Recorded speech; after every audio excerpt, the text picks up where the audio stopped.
Mesdames, Mesdemoiselles, Messieurs, bonsoir. Merci d'être venus nombreux à cette demi-journée organisée par la Fondation pour la mémoire de la guerre d'Algérie, des combats du Maroc et de Tunisie, qui en principe est destinée à fermer un cycle et à en ouvrir un autre. Alors, vous êtes, j'ose dire, dans la parenthèse de transition entre deux périodes organisées par la Fondation.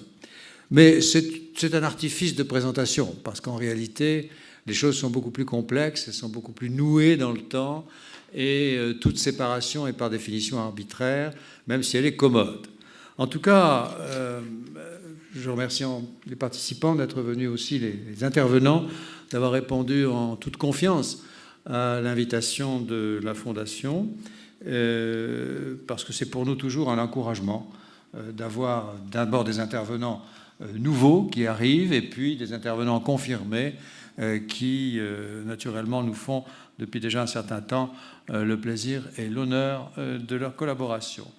Je salue également très spécifiquement le préfet Ben Mebarek qui va, je pense, à grands traits, nous donner un peu la primeur de la thèse qu'il est en train de finaliser sous la direction du professeur Frémaux, et dont il vous donnera, je pense, les bons morceaux avant que le jury de la Sorbonne ne puisse l'écouter. Alors, notre après-midi d'études est consacré, c'est le titre en tout cas, Afrique du Nord, 1945-1954.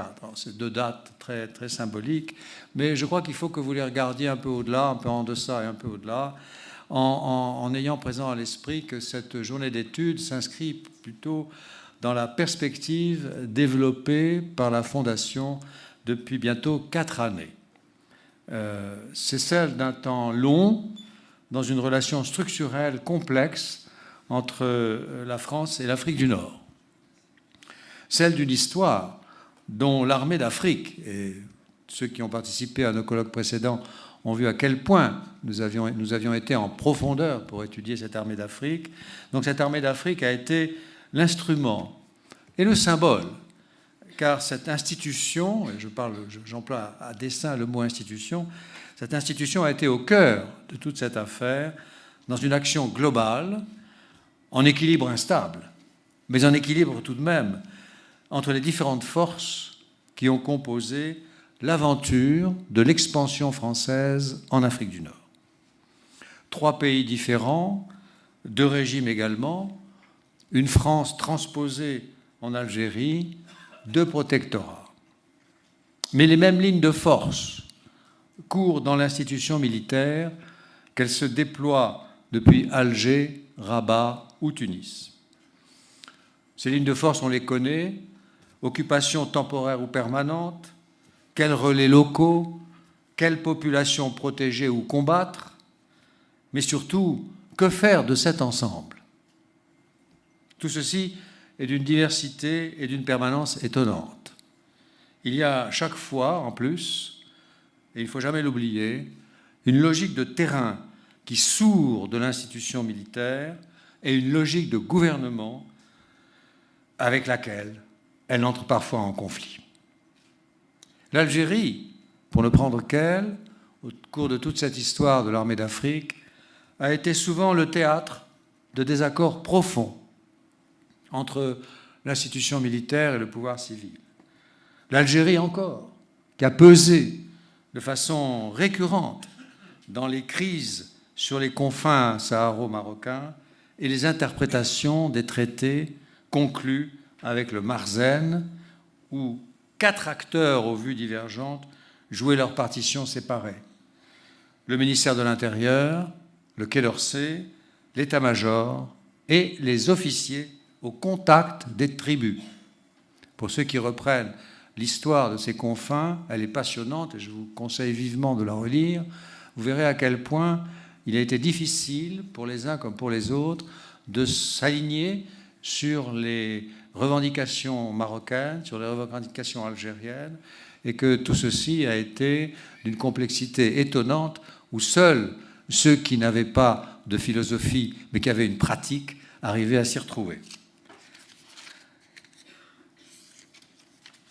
La période abordée aujourd'hui, ça c'était la perspective qui a été celle de la Fondation, la période abordée aujourd'hui, elle est fondamentale. C'est la fin de la Deuxième Guerre mondiale, dans laquelle l'armée d'Afrique a joué un rôle déterminant. En même temps, c'est une période d'affaiblissement politique français née de la défaite de 1940. Et il ne faut jamais séparer les affaires de la France, aussi intérieures ou aussi particulières soient-elles, de leur environnement international, même si ce dernier a finalement peu d'influence sur le dénouement des événements, sauf bien sûr, et c'est une première qui nous saute aux yeux dans cette période, juste après cette période, sauf l'expédition de Suez, l'affaire de Suez. Mais dès le débarquement de 1942, les États-Unis, pour ne nommer qu'eux, encouragent ouvertement l'émancipation marocaine et la conférence d'Anfa n'est pas à proprement parler un triomphe français. Bien au contraire, elle apporte la démonstration de notre impuissance. Je pense également, et tout le monde, les spécialistes le savent aussi, au rôle qu'ont joué les consuls américains au Maghreb, en particulier à Alger, le consul George Murphy, très bien épaulé par son collègue britannique, naturellement, Macmillan. Et puis, la France, dans tout cela, se débat avec ses difficultés, sa faiblesse intrinsèque, mais en même temps, cette capacité de ne pas renoncer et cette capacité de ne jamais insulter l'avenir.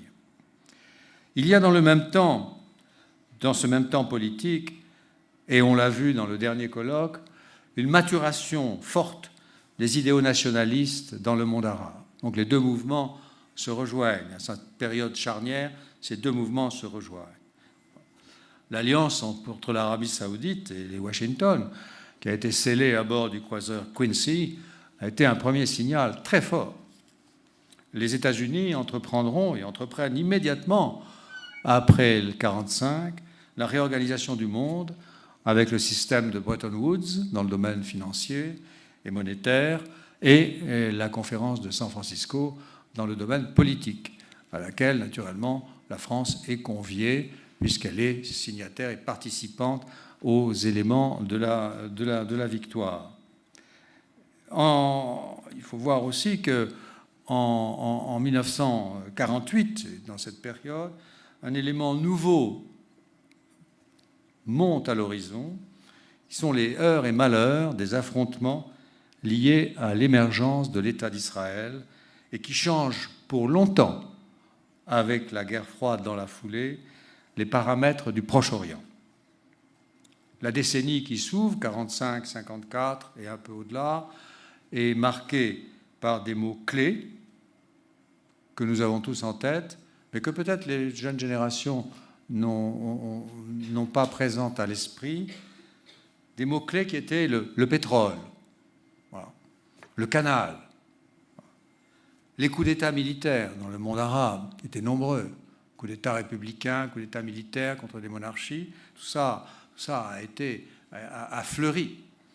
Le conflit israélo-arabe, naturellement, qui sort en fait de la Première Guerre mondiale et qui prend toute son ampleur avec la situation créée en 1945, puis en 1948 avec l'émergence de l'État d'Israël. Et puis un dernier élément, 1954 est une date charnière, il y a la conférence de Bandung et le tiers-monde, issu de la décolonisation.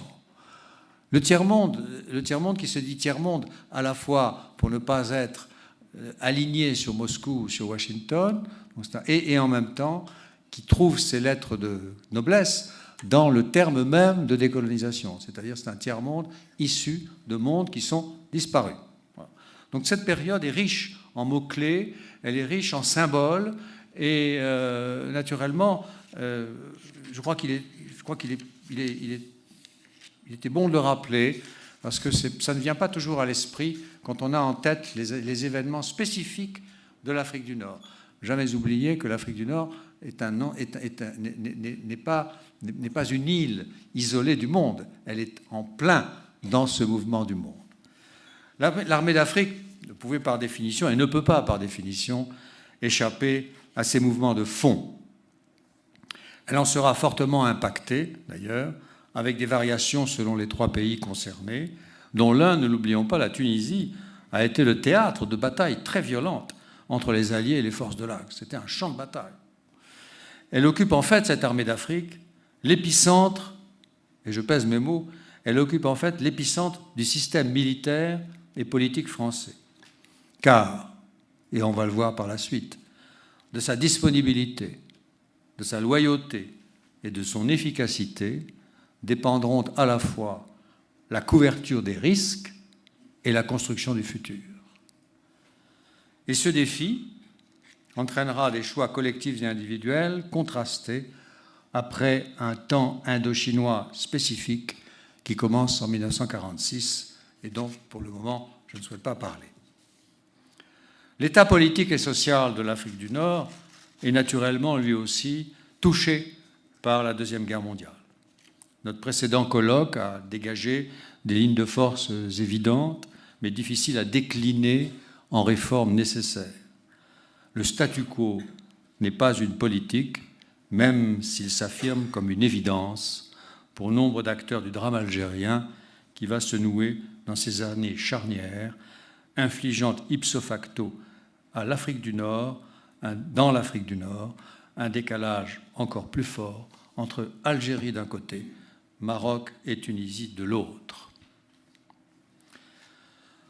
Peut-on dire alors que la guerre d'Algérie est le résultat de toutes ces contradictions, de ces retards, de ces blocages? Probablement, même s'il est arbitraire de privilégier telle cause par rapport à telle autre. On est vraiment dans un continuum et un écheveau dont il est difficile de démêler les fils. Une question importante reste posée. Pourquoi la France a-t-elle mené cette guerre? Du côté algérien, les réponses sont claires. Indépendance, libération nationale. D'une autre, une analyse plus spécifique s'impose. La Fondation essaiera d'y apporter une contribution. C'est une des pistes de travail que nous voulons avoir pour les mois ou l'année qui vient. Une autre question surgit, qui est dépendante de la première, mais aussi complexe à traiter, car elle se situe dans le même continuum. Quand a-t-elle commencé, cette guerre d'Algérie? En 1945, à Sétif, le 8 mai, en 1954, le 1er novembre. Le colloque d'aujourd'hui ne va pas apporter de réponse à ces questions, mais il peut, dans un premier temps, donner quelques éléments sur la seconde question. Les intervenants qui sont là sont naturellement libres et responsables de leurs analyses qui touchent des sujets sensibles. Mais je crois qu'il faut que vous réalisiez que nous sommes bien, avec ces interventions d'aujourd'hui, dans une perspective, je l'ai appelée parenthèse, bien entendu, mais nous sommes dans une perspective 45-54, et cette perspective est pleine de sujets de fond, elle est pleine de chocs, elle est pleine de difficultés, elle est pleine en même temps d'événements qui n'ont pas une relation directe avec ce qui va se passer en Afrique du Nord, mais qui ont des conséquences très importantes sur ce qui va se passer en Afrique du Nord et sur la façon dont les protagonistes de ces affaires vont réagir. Voilà. Donc, c'est à eux que je vais laisser maintenant la parole, en particulier au tout début, au lieutenant-colonel Champeau, qui va donner un coup de projecteur un peu plus spécifique sur cette armée d'Afrique dans ces périodes charnières. Je vous remercie de votre attention.